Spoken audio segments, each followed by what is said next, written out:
Alright, one more time from the top. A lot of people like to misconstrue the point that I make about cosmetics and aesthetics and art styles and tone and whatever, and people like to take them and they like to add their own spin to it, add some extra words to it, and misrepresent my point entirely. So I decided it'd be kind of fun if I could just find one blanket statement to just cover over this entire topic. That way, it's hard to misrepresent my point. If the point is summed up in a single word, good luck trying to spin it. So the key word I want to use here is consistency. Everything I'm about to say fits under the blanket term consistency. Call of Duty Vanguard was not going to be a realistic game. It was not going to be historically accurate or authentic. Hell, I would even argue that even Call of Duties from yesteryear like World at War, COD 3, COD 2, while they are more in line with history than what we're getting now, they're still heavily dramatized and they're there to make the player feel cool. So I'm not here to say that Call of Duty should be like a historically accurate game with tons of authenticity. It should feel like a World War II military simulation. I think telling a fictional story in a grounded, believable World War II setting is a fun concept. Lots of stories have done it, and I'm okay with it. A ton of lines and boundaries have to be crossed with a piece of media for me to consider a piece of fiction disrespectful to reality. And I'm going to say this. Talking about the buzzwords that developers and publishers used, biggest ever, largest yet, most immersive, authentic, realistic, stop hanging on every single word or phrase a developer uses and then use that to make your point about everything. Like everything about Vanguard is wrong because this one guy said this one thing. A marketing statement in an interview is not something that's so infallible that it's mass applicable to the entirety of the game. Like when Joe Saycott said he wanted safe spaces in Modern Warfare, there's a whole other part of that quote that people leave out. I'll pin your comment if you know what it is. But also it blinded people to the actual issues with the game. Everyone was complaining about the maps when the safe spaces weren't created by the maps. Safe spaces were a problem because of the way the perks were balanced, because of the way weapons worked, because of the way the mini-map and compass system worked, because of the way suppressors worked, because of the way the shrapnel perk worked. The list goes on and on. If they would have nerfed the ghost perk and added an EMP grenade, they could have fixed so much of the game. But everyone blames the maps. So getting hung up on one thing a developer or publisher or anyone involved with the game hanging on their one word is ridiculous. The game is made by so many people, and so many things are not done with the express permission of the one person you're hearing the statement from. But Vanguard's fucking lost it. Vanguard is blowing my mind with how it's gone from a really solid launch Call of Duty to a visually messy, buggy piece of shit. Now, we're not gonna talk about bugs in this because while it is perplexing to me how many bugs happened after launch, like just before the holiday break, and they've persisted, I don't want to talk about that too much. I want to focus on cosmetics. Now, this is a compartmentalized topic. I was recently in a conversation with Griffin Gaming about how I should better compartmentalize my opinions by telling you guys that I understand that the gameplay problems are worse than the art direction or the tone or the cosmetics.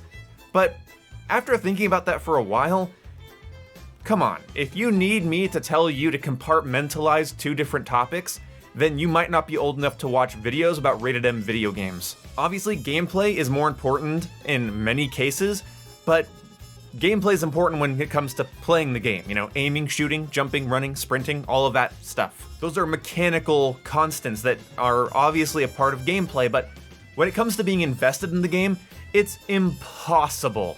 Just downright impossible to do when the world the game sold you on fucking doesn't exist. You could tell a plausible, grounded, fictional World War II story and have a multiplayer with some consistency in its art direction and cosmetic selection. But instead, you decide to put in these harsh visual contrasts, these visual juxtapositions that make your game feel cheap. They are cosmetics for the people that don't care how the game looks. They did not add this pink teddy bear into Vanguard for the people that wanted a World War II experience. Let's just talk about aesthetics for a second. Aesthetic and tone are incredibly important. Just ask Black Ops 2 or any of the older Call of Duty games where the campaign side mode and multiplayer felt like it had some level of consistency between it. And even when they jumped the shark, the jumper still landed at least in the same body of water. The sheer quantity of goofball cosmetics that I'm gonna see in Vanguard and Halo Infinite and probably Battlefield 2042 by the end of their life cycles is going to force them into this realm in my mind where I don't value them as a piece of art. I don't value its aesthetic or its world or its setting, whereas the entirety of Black Ops 2 is valued by me. I'm using Black Ops 2 because it's mass applicable, but seriously, think of Modern Warfare 2, World at War, think of even games like Infinite Warfare. Infinite Warfare was a more balanced Black Ops 3 with less dabbing, so it's immediately better. Again, cosmetics don't directly affect my ability to aim and shoot and call in kill streaks and earn camos.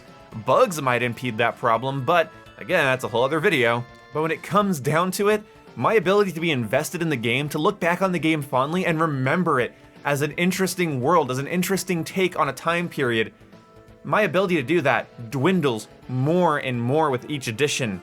So, a really good example of this is I did not have a problem with this Attack on Titan skin. This is fine. This is a grounded military outfit that makes some visual sense for a fictional 40s World War II type thing. This is fine. It's believable. It's almost normal looking, and oh my, what the fuck is this? You see, this is what I'm talking about. This is when I go from, okay, yeah, that kind of works, to what the hell are you doing? Do you even care? Like, to be an art director on a AAA shooter these days has to be like, hey, make a campaign that makes some visual sense and has some consistency and believability to it, and then just fuck it up. Don't let me catch you taking me too seriously here. I don't mind skins that look like this or this. They're not a problem to me because I don't mind Vanguard being a sort of G.I. Joe thing. It's fine. My issue is the cosmetics and visual juxtapositions being added to the game to sell stuff to kids or people that don't care about any sort of consistent tone or aesthetic. That bothers me, because I think multiplayer can carry the same level of consistency as a story, and I feel like those games are more memorable. It's eating away at the integrity of the game's visuals, which of course don't affect gameplay, just to make money. And while that makes some sense on paper, practically, as a fan, it pisses me off. These are the cosmetics for fickle people that play games on a whim. These are not for people that are interested in consistency, tone, direction, art style.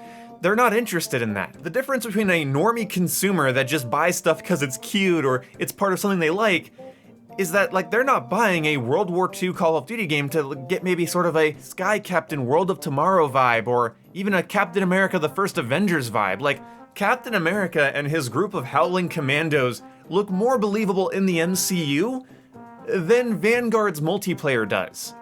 Gross.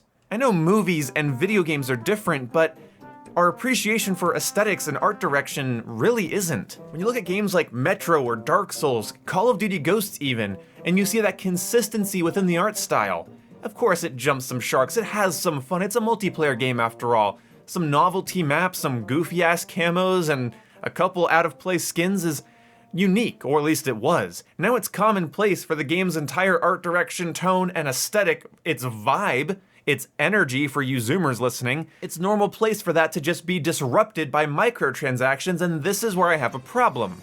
I don't need it to be described to me that these developers and these publishers need money. I get why they're being added. They're added for the people who don't care, because those people will buy it. Okay, that's fine, it makes money. You are not going to add anything to the conversation by pointing out to me that the stuff makes them money. You're an idiot if you think that people don't understand that. Speaking as a consumer, as a fan, as a nerd, this stuff sucks. I don't mind World War II fiction, so I was okay with Vanguard. The people that really like historical accuracy and authenticity, and they wanted to see something more in line with a simulation-themed World War II game, those people are already massively heartbroken over Vanguard if they were interested in the Call of Duty franchise and wanted to see what it was going to be like. People like me, who just want something that's tonally consistent, I am also completely let down. Again, this isn't about realism because I feel the same way towards Halo. Halo isn't necessarily realistic, but it has a tone. There's an art direction to Halo that 343 values enough to bring back for Infinite, but of course they value money so much that to get people to buy microtransactions, they put in memey, stupid cosmetics that break up the generally serious militaristic tone of Halo. And I'm saying serious or militaristic, not realistic. It's still sci-fi, it's still fiction, but it had a tone, it had a style, and pretending it doesn't just makes you look ridiculous to me. I know this video isn't funny, I know it sounds like I'm taking it seriously, but I'm honestly just annoyed. What am I supposed to say? Call of Duty doesn't give a shit about the worlds they create anymore. Because they used to give such a shit that it bled into the multiplayer. And while the multiplayer had its quirks and its weirdness, I still felt like I was involved in that game's world and aesthetic. And to wrap this video up, I want to point out, my favorite thing about this topic is when I use multiple terms. Art direction, art style, world design, whatever it might be. I use a bunch of different terms, and then somebody latches onto one. The reason I use so many terms to describe this is because it's a very general topic. What Black Ops 2 looks and feels like is hard to describe with a single word, and that's why I just am asking for one thing. Do you remember what it is? Consistency. I'm okay with small variables in the consistency here and there, a novelty map, a goofy camo, maybe a skin that's a little off-canter. But if your world and tone starts to feel plagued by microtransactions that prey on people that don't give a shit about the game looks like anyway, it's like, why are you making stuff for them? Yeah, I know it's for money, but like, you see how that makes me feel left out as a fan of the series? Because I do care how Call of Duty looks, I do care about the tone and the world and the setting, I do care about immersion, I do care about consistency, but it's not my money they're after. That's why I'm frustrated, that's why it's not a funny topic to me. When the thing you used to love about a franchise is being ripped away for the sole purpose of selling stupid microtransactions, well, you're not gonna make a ton of jokes about it. I mean, yeah, it's video games, it's electronic toys, but damn if I'm not upset about it anyway. See you when I see you. Goodbye.